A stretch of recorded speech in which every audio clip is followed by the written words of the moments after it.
Good morning students. आज हम अध्ययन करेंगे क्रायो प्रिजर्वेशन के बारे में, हिमीकृत संरक्षण।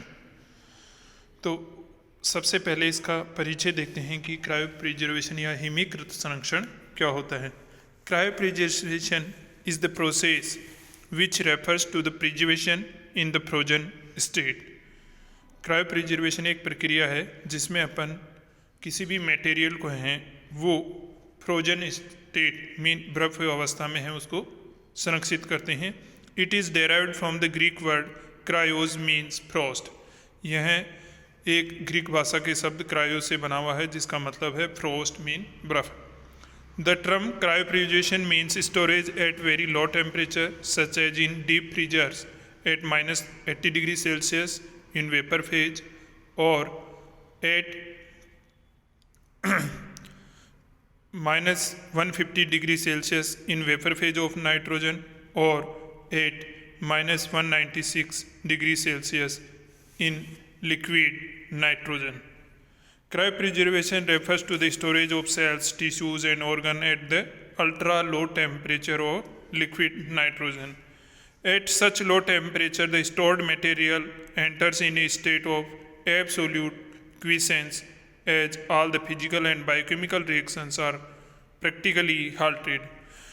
क्रायोप्रिजर्वेशन में है जो इतना लो टेम्परेचर होता है जिसके कारण जो भी अपन स्टोर्ड मटेरियल रखते हैं वो एक क्विसेंस स्टेज में आ जाता है, जिससे कि उस टेम्परेचर पे उसकी सब जो बायोकेमिकल और फिजिकल रिएक्शंस हैं वो कुछ समय के लिए या जितने भी जो स्टोर्ड अपन समय होता है कि कितना अपन 5 वर्ष 10 वर्ष जितने भी समय के लिए उसको स्टोरेज कर रहे हैं उतने समय के लिए उसमें रुक जाती है। Thus, cryopreservation is a long-term storage technique with very low temperature to preserve the structurally intact living cells and tissues for extended period of time at a relatively cost. किसी भी अपन जो लिविंग टिश्यू हैं या living cells हैं उसको अपन एक लंबे समय तक बहुत ही कम कॉस्ट पे हैं उसको स्टोर रख सकते हैं लंबे समय तक। The science pertaining this activity is known as cryobiology. Now in the recent years with tremendous increase in population, अपन क्रायोप्रिजर्वेशन क्यों कहते हैं? क्योंकि जैसे जैसे प्रेजेंट सिनेरियो को देखते हुए पॉपुलेशन इंक्रीज होती जा रही है वैसे वैसे आपके फॉरेस्ट हैं, लैंड रिसोर्सेज हैं, population of medicinal plants and aromatic plant species हैं वो क्या होती जा रही है? कम होती जा रही है। जैसे जैसे पॉपुलेशन इंक्रीज हो रही है वैसे वैसे इनकी हैं वो फॉरेस्ट की, लैंड रिसोर्सेज, पॉपुलेशन और population of medicine plants and aromatic plant species की संख्या है वो कम होती जा रही है, जिससे आने वाले निकट भविष्य में इनका हो सकता है एक्सटिंक्ट भी हो जाएं। इसलिए इनको स्टोर करने के लिए इनकी डाइवर्सिटी, इनके जो प्रोपेग्यूल्स होते हैं, सीड होते हैं, इनको स्टोरेज करने के लिए अपन क्रायोप्रिजर्वेशन करते हैं। वही we use liquid nitrogen for storage. तो liquid nitrogen is mostly wide use material for cryopreservation, but sometimes we can also use dry ice, but liquid nitrogen is more preferential। क्या कारण है कि लिक्विड नाइट्रोजन ही है वो सबसे उचित और सही मटेरियल हैं क्रायोप्रिजर्वेशन के लिए। इसका कारण है क्योंकि लिक्विड नाइट्रोजन केमिकली इनर्ट होती है, उसकी कॉस्ट होती है वो रिलेटिवली कम होती है, नॉन टॉक्सिक होती है, नॉन फ्लेमेबल ज्वलनशील नहीं होती है और इजीली अवेलेबल हो जाती है। तो ये 4-5 इसकी प्रॉपर्टी होने के कारण अपन लिक्विड नाइट्रोजन को ही अपन क्रायोप्रिजर्वेशन के टाइम में जो अपना मटेरियल है उसको उसमें स्टोर करते हैं लिक्विड नाइट्रोजन में। अब जो क्रायोप्रिजर्वेशन की प्रोसेस है उसमें फर्स्ट होता है स्टोरेज है, फिर थाविंग और फिर डिटर्मिनेशन ऑफ सर्वाइवल और वाइबिलिटी, कि अपन पहले तो उसको स्टोर करते हैं, फिर स्टोरेज करने के बाद में उसको जब अपने को रिक्वायरमेंट होती है तो अपन उसको वापस निकालते हैं और उसके बाद में उसकी वाइबिलिटी भी चेक करनी होती है कि अपन ने जो स्टोरेज किया है टिश्यू, सेल या अदर पार्ट्स वो लाइव है या नहीं है। Storage, the frozen cells tissues are kept for storage at a temperature ranging from -70 to -190 degree Celsius. Temperature should be sufficiently low for long-term storage of cells to stop all metabolic activities and prevent biochemical injury. Temperature हैं वो इतना sufficient लो होना चाहिए जिससे हम हैं वो sales को हैं वो लंबे समय तक क्या कर सकें, स्टोरेज कर सकें, क्योंकि वो लंबे समय तक स्टोरेज जब ही रुकेगी जब उसकी ऑल फिजिकल और बायोकेमिकल एक्टिविटीज़ हैं वो क्या हो जाएगी, हाल्ट हो जाएगी, रुक जाएगी, और वो तब ही रुकेगी जब उसका टेम्परेचर बहुत कम हो जाएगा। Long term storage is best done at -190 degree से। जो आपका लॉन्ग टर्म स्टोरेज हैं उसके लिए सुटेबल जो टेम्परेचर है वो होता है -190 degree Celsius. Thawing, it is done by putting ampoules containing the sample in a water bath.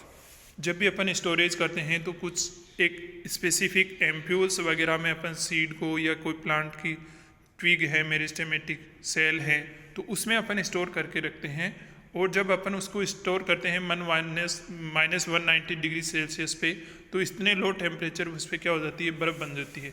बर्फ़ बनने के बाद में जब अपन उसको वापस रीयूज में लेना चाहते हैं तो उस टाइम में उस बर्फ़ को हटाने के लिए अपन उसकी थाविंग करते हैं। थाविंग इसलिए करते हैं क्योंकि अगर क्रिस्टल के टुकड़े आपके उस पे सेल्स पे लंबे समय तक रह जाएंगे तो उससे आपका टिश्यू क्या हो जाएगा, डैमेज हो जाए, इसलिए अपन उसको थाविंग करते हैं। Frozen tips of samples in tubes और ampoules are plugged into the warm water bath vigorous swirling. अपन विग्रसली हैं उसको ऐसे, जैसे अपन दोनों हाथों को ऐसे करते हैं वैसे ही उसकी विग्रसली क्या की जाती है, स्विलिंग की जाती है, जिससे कि आपका आइस है वो गर्म होने की वजह से डिसअपियर हो जाए। It is important for the survival of tissue that the tube should not be left in the water bath after ice melt. जब आपकी आइस मेल्ट हो जाती है उसके बाद में अपने को उसको वार्म वाटर बाथ में नहीं रखना चाहिए, उससे बाहर निकाल लेना चाहिए। फिर उसके बाद में जब थाविंग की प्रोसेस हो जाती है तो उसके बाद में अपन उसकी सर्वाइवेबिलिटी चेक करते हैं, और वो सर्वाइवेबिलिटी किसके द्वारा चेक करते हैं, मेथड है regrowth of the plants from stored tissue और cells is the only test of survival of plant material. Various viability test include fluorescent diacetate, FDA staining, growth measurement by cell number, dry and fresh weight. अपन या तो उसके FDA से stand करके हैं उसकी cell viability check कर सकते हैं, या ग्रोथ मेजरमेंट किसके द्वारा, सेल नंबर के द्वारा सेल को काउंट करके अपन उसकी ग्रोथ मेजर कर सकते हैं। ड्राई और उसका फ्रेश वेट काउंट करके भी अपन उसका वायबिलिटी चेक करते हैं। Important staining methods are Evans blue staining. जो सबसे इंपॉर्टेंट मेथड होती है स्टेनिंग मेथड वो इवान ब्लू होती है। इसमें अपन एक ड्रॉप लेते हैं इवान ब्लू सॉल्यूशन की जो 0.1% कंसनट्रेशन में होता है, और उसको सेल सस्पेंशन पे ऐड करते हैं, जिसको कि अपन जैसे कि कोई भी आपका टिश्यू जिसको स्टोर किया या कोई सेल स्टोर की उसको सबसे पहले ग्लास स्लाइड पे लिया, जिसको माइक्रोस्कोप स्लाइड भी बोलते हैं। फिर उस पर अपन 1 drop of solution Ivan blue की ऐड करेंगे, और फिर उसको लाइट माइक्रोस्कोप के अंदर एब्जॉर्व करेंगे। Only non viable cells stain with Evans blue. Percent of viable cells is counted by number of fluorescent cells into 100 total number of cells viable and non viable. ये इसका syntax होता है कि अब कितनी % सेल्स हैं आपकी वाइबल हैं, वो इसके द्वारा अपन कैलकुलेट कर लेते हैं। और जो नॉन वाइबल सेल्स होती है वो इवान ब्लू कलर है वो स्टेन करती है, बाकी आपके वाइबल सेल्स हैं वो इवान ब्लू कलर को स्टेन नहीं लेती है। एप्लीकेशन ऑफ क्रायोप्रिजर्वेशन क्या क्या है? Freezing of cell culture, maintenance of disease free stock, seed bank, gene bank, storage of rare germplasm. किसी भी सेल का कल्चर है कोई भी सेल कल्चर है उसको अपन लॉन्ग टर्म के लिए फ्रीजिंग कंडीशन में स्टोर कर सकते हैं। डिजीज फ्री प्लांट्स हैं उनका जेनेटिक मटेरियल है वो अपन मेंटेन कर सकते हैं क्रायोप्रिजर्वेशन द्वारा। सीड्स हैं उनको लॉन्ग टर्म के द्वारा अपन स्टोर कर सकते हैं। जीन बैंक वो भी क्रायो प्रिजर्वेशन के अंतर्गत स्टोर रख सकते हैं और जर्मोप्लाज्म किसी भी प्लांट का स्टोर कर सकते हैं। टेक्निक्स ऑफ क्रायो प्रिजर्वेशन, सबसे फर्स्ट स्टेप होती है collection and preservation of cells and tissue. सबसे पहले जो क्रायो प्रिजर्वेशन की फर्स्ट स्टेप होती है उसमें सबसे पहले होता है collection and preservation of cells and tissue.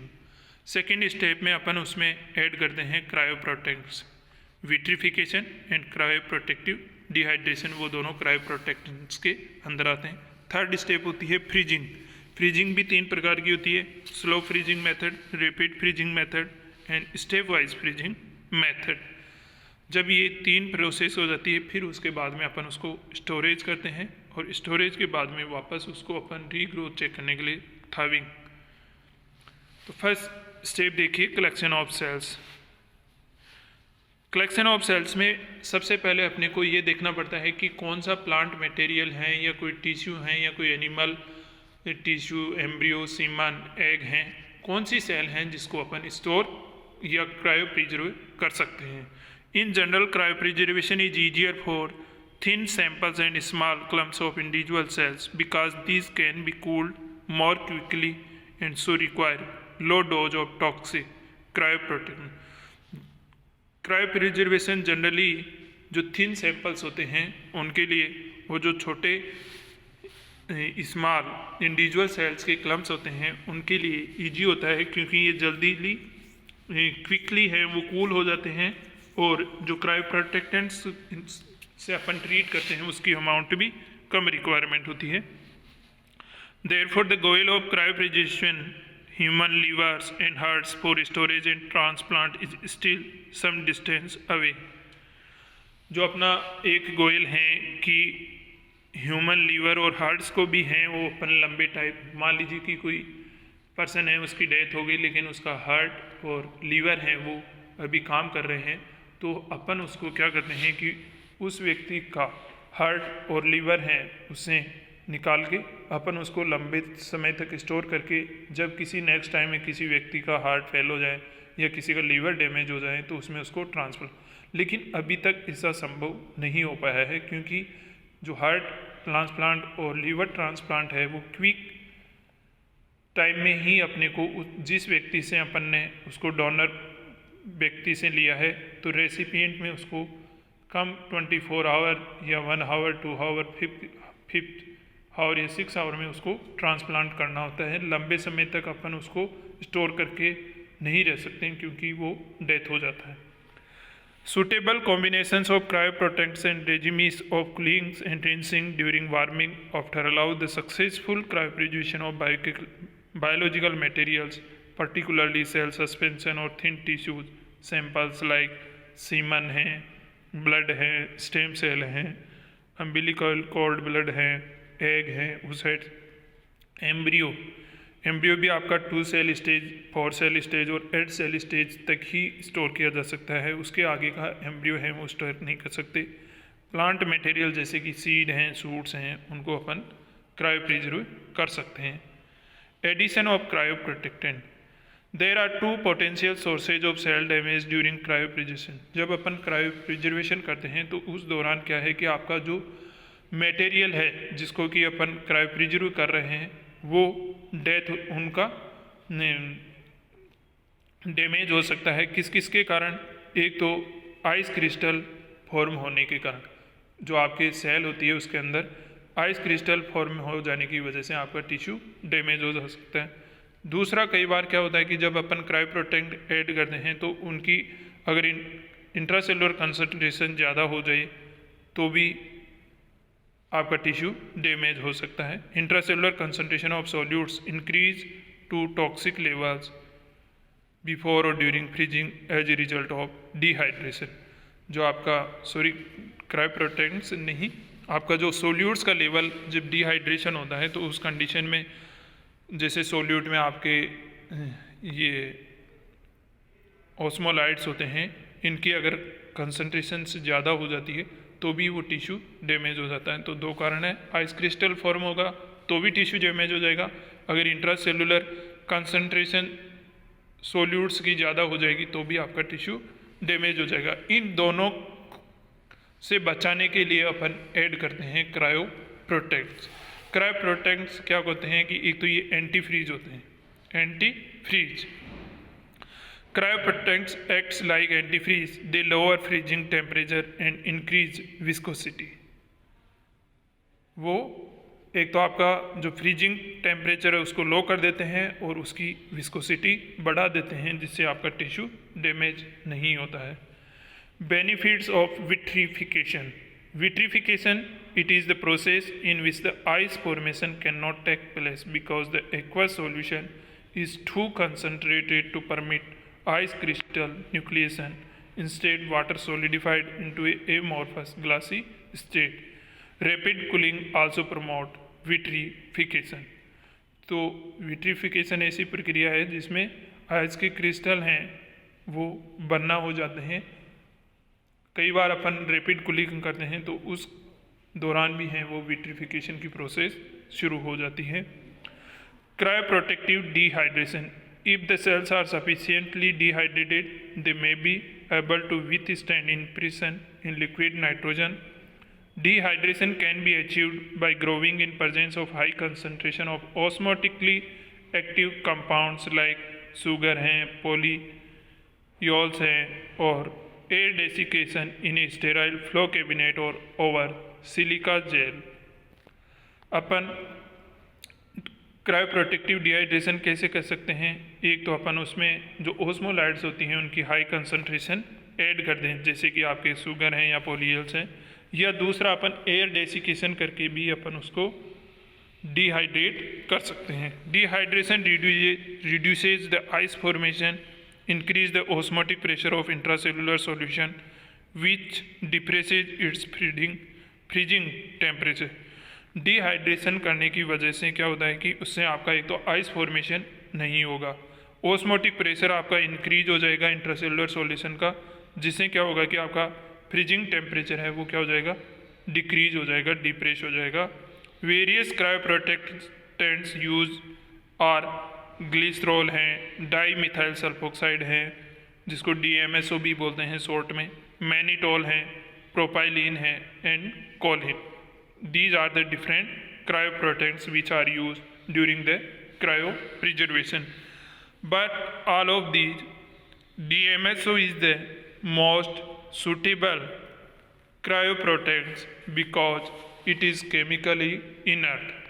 जो आपका DMSO हैं वो मोस्ट कॉमनली और मोस्ट सुटेबल क्रायोप्रोटेक्ट्स हैं जो क्रायो प्रिजर्वेशन में काम में लिया जाता है, क्योंकि ये केमिकली इनर्ट होता है। नाउ फ्रीजिंग कैसे करते हैं? Slow freezing method, rapid freezing method and step wise freezing method. आपके टिश्यू के ऊपर डिपेंड करता है कि आपने कौन सा मटेरियल है वो क्रायो प्रिजर्व कर रहे हैं, तो उसके लिए अपन अलग अलग मेथड हैं वो यूज कर सकते हैं। फर्स्ट है slow freezing method. The tissue is slowly frozen with decrease in temperature of -0.5 degree Celsius to -5 degree Celsius per minute from 0 degree Celsius to 100 degree Celsius and then transfer to liquid nitrogen। Slow freezing method में क्या करते हैं कि अपन पहले उसका बहुत धीरे धीरे उसका टेम्परेचर क्या करते हैं, कम करते जाते हैं, और जब उसका टेम्परेचर 100 डिग्री सेल्सियस के बाद आसपास चला जाता है -100 के पास, तब अपन उसको लिक्विड नाइट्रोजन में है वो ट्रांसफ़र करते हैं। Rapid freezing method. In rapid freezing method, the material is plugged into liquid nitrogen, decreases in temperature from -300 degree Celsius to -1000 degree Celsius per minute or more। The quicker the freezing is done, the smaller the ice is crystal। Rapid freezing में अपन क्या करते हैं कि सबसे पहले जो आपका material है उसको लिक्विड नाइट्रोजन में रख देते हैं।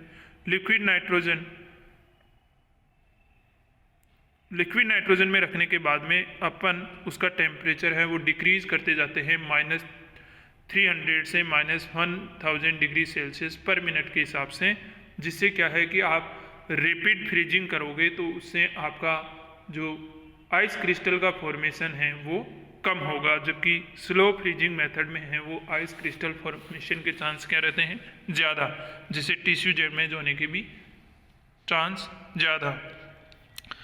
थर्ड है stepwise freezing method. In this method slow freezing down to -20 degree Celsius to -400 degree Celsius, a stop for a period of approximately 30 minutes, and then additional rapid freezing to -196 degree Celsius is done by plugging in liquid nitrogen। Step wise freezing method में क्या होता है कि सबसे पहले अपन temperature हैं वो -20 से -400 डिग्री सेल्सियस तक हैं उसको कम करते हैं, और -400 डिग्री सेल्सियस तक कम करने के बाद में अपन 30 मिनट तक स्टॉप हो जाते हैं, रुक जाते हैं, उसके बाद में उसका टेम्परेचर कम नहीं करते हैं। फिर उसके बाद में क्या करते हैं कि अपन उसकी रैपिड फ्रीजिंग करते हैं लिक्विड नाइट्रोजन में ट्रांसफ़र करके -196 डिग्री सेल्सियस पे। तो ये 3 प्रकार की मेथड है फ्रीजिंग के, slow freezing method, rapid freezing method और स्टेप वाइज फ्रीजिंग मेथड। जब इसको फ्रीज कर दिया और उस टेम्परेचर पे अब वो आपका आ गया -196 डिग्री सेल्सियस पे, फिर अपन इसको कितने टाइम के लिए, ड्यूरेशन के लिए स्टोर करना चाहते हैं, फिर अपन इसको स्टोर कर देते हैं। Storage of frozen material at the correct temperature is as important as freezing. जैसे अपन ने फ्रीजिंग कम की है, उसको फ्रीज किया है, वैसे ही आपका स्टोरेज भी एक इम्पोर्टेंट मेथड है कि आप उसको करेक्ट टेम्परेचर पे स्टोरेज कर रहे हो या नहीं। क्योंकि जैसे अपन ने फ्रीजिंग करते टाइम में भी टेम्परेचर का स्पेसिफिक ध्यान रखना पड़ता है, उसी प्रकार स्टोरेज के लिए भी कि आपका टिश्यू है वो पर्टिकुलर टेम्परेचर है वो टॉलरेट कर पाएगा कि या नहीं कर पाएगा। वो उस टेम्परेचर पे अपन ने स्टोर कर दिया और जब अपन उसको वापस काम में ले रहे हैं तो वो ग्रोथ भी कर पाएगा या नहीं कर पाएगा। तो ये स्टोरेज भी एक इम्पोर्टेंट स्टेप है, कैसे उसको कितने टेम्परेचर पे स्टोर किया जाता है। In general the frozen cells tissues are kept for storage at ranging from -70 degree Celsius to -190 degree Celsius. However with temperature above -130 degree Celsius ice crystals grow may occur inside the cells, which reduces viability of cells. Storage is ideally done in liquid nitrogen refrigerator at -150 degree Celsius in vapor phase or at -196 degree Celsius in the liquid phase। क्योंकि जैसे ही temperature आपका लो down होता है -130 degree Celsius से नीचे 150, 160, 170 minus में, तो आपका आइस क्रिस्टल फॉर्मेशन होना स्टार्ट हो जाता है। इसलिए आइस क्रिस्टल से बचाने के लिए उनको या तो अपन जो डीप फ्रीजर होते हैं या डीप रेफ्रिजरेटर होते हैं उनमें या तो अपन वेपर फेज में स्टोर करते हैं या लिक्विड नाइट्रोजन में उसको स्टोर करते हैं। The ultimate objective of storage is to stop all the cellular metabolic activities and maintain their viability for long। Storage का जो मेन एम है वो क्या है, क्योंकि अपन स्टोरेज करेंगे -196 डिग्री सेल्सियस, तो उस टेम्परेचर पे हैं जो आपके सेल्स की हैं वो all metabolic activities halt down, सभी मेटाबॉलिक एक्टिविटीज़ हैं वो क्या हो जाएगी, रुक जाएगी और सेल हैं वो वाइबल रहेगी। For longer term storage, temperature at -196 degree Celsius in liquid nitrogen is ideal. A regular and constant supply of liquid nitrogen to refrigerator is essential. Now next step है thawing। thawing मैंने अभी आपको पहले भी पिछली slide में बताया था कि it is done by putting the ampule containing the sample in a warm water bath at 35 degree Celsius to 45 degree Celsius temperature। By this approach, rapid thawing at the rate of 500 to 750 degree Celsius per minute occurs and then this protects the cell from damaging effect of ice crystal formation। जो थाविंग है वो आपके बहुत ही rapidly की जाती है जिससे आपका टिश्यू है वो आइस क्रिस्टल की वजह से डैमेज नहीं हो, क्योंकि वो जल्दी से आपका आप अगर थाविंग रेपिडली करोगे तो आपका आइस क्रिस्टल है वो मेल्ट क्या होंगे, जल्दी हो जाएंगे। As the thawing occurs, ice completely melts. The ampoules are quickly transferred to water bath at temperature to 20 to 25 degree. ऐसे नहीं कि आपका आइस मेल्ट हो जाए और आइस मेल्ट होने के बाद में भी आप उसको हाई टेम्परेचर पे रखे रहें 35 टू 45, नहीं। जैसे ही आपकी आइस मेल्ट हो आप उसको टेम्परेचर पे कौन से पे रख दोगे, उसका टेम्परेचर कितना कम कर दोगे, 20 से 25 degree Celsius. This transfer is necessary since the cells get damaged if left for long in warm। क्योंकि अगर अपन ज़्यादा समय के लिए अगर 37 से 45 डिग्री सेल्सियस टेम्परेचर पे रख दिया आइस क्रिस्टल मेल्ट होने के बाद में भी, तो आपका सेल है वो डैमेज हो जाएगी, इसलिए उसको जल्दी से लो टेम्परेचर वाले वाटर बाथ में ट्रांसफ़र कर देते हैं। For cryo preserved materials where the water content has been reduced to an optimal level before freezing, the process of thawing become less critical। Now benefits and disadvantage of cryopreservation। तो सबसे पहले benefit क्या है, it is useful in the breeding of dairy cattle, pig and dogs. जो आपका cryopreservation technique है वो जैसे कि आपके ब्रीडिंग में काम में वाले कैटल्स हैं, पिग्स हैं, डॉग्स हैं, तो उनमें अपन क्या करते हैं कि आर्टिफिशियल इंसेमिनेशन करवाते हैं और जो सीमन है वो आपका स्टोरेज किया जाता है कौन सी टेक्निक के द्वारा, क्रायोप्रिजर्वेशन द्वारा, लिक्विड नाइट्रोजन में। The cryopreserved blood can stored for many years and transfuse to required person. आपका ब्लड भी है वो क्रायोप्रिजर्वेशन टेक्निक के द्वारा लंबे समय तक स्टोर किया जा सकता है और आवश्यकता पड़ने पर किसी व्यक्ति में उसका ट्रांसफ्यूजन किया जा सकता है। The cancer and tumour cells can be preserved for further research. कोई व्यक्ति हैं जिसमें कैंसर हो गया या कोई ट्यूमर हो गई, तो अपन अगर उस कैंसरस सेल को या ट्यूमर को आगे रिसर्च के लिए स्टोर करना चाहते हैं तो भी अपन उसको क्रायोप्रिजर्वेशन टेक्निक के द्वारा स्टोर कर सकते हैं। Stem cells, umbilical cord, blood, skin cells are preserved for further use. It is helpful for endangered animals and plants, medicinal and pregnant। Cryopreservation technique है वो एंडेंजर्ड प्लांट है, मीन वो निकट भविष्य में उनकी स्पीसीज हैं वो ख़त्म होने वाली है, तो उस कंडीशन में क्रायोप्रिजर्वेशन एक हेल्पफुल टेक्निक है जिसके द्वारा अपन उसके सीड और जो टिश्यू हैं उसको स्टोरेज कर सकते हैं। It is quite safe for in vitro fertilisation because the donor is retested for HIV। जो इन विट्रो फर्टिलाइजेशन टेक्निक है उसमें भी क्रायोप्रिजर्वेशन एक इम्पोर्टेंट टेक्निक है। डिसएडवांटेज क्या है क्रायोप्रिजर्वेशन के, एक तो ये हाई कॉस्ट टेक्निक है, सोशल इश्यूज इसके बहुत हैं। सेल बैंकिंग, सेल बैंकिंग क्या है, A cell bank is a facility that stores cells of specific genomes for different purposes. The first person accredited with making a cell bank for widespread use was Krell, a Czechoslovakian scientist who created his cell bank collection in the late 1819। Cell bank भी आपका cryopreservation के जैसे ही एक technique है जिसमें अपन किसी भी cell का या कोई भी स्पेसिफिक जीनोम है उसको लंबे समय तक स्टोर कर सकते हैं। और जो सेल बैंक टेक्निक है वो सबसे पहले क्रेल नाम के साइंटिस्ट जो कि चेकोस्लोवाकिया के रहने वाले थे, उन्होंने सबसे पहले है वो काम में ली थी। Thank you. Next video lecture में हम अध्ययन करेंगे प्रोटोप्लास्ट कल्चर के बारे में।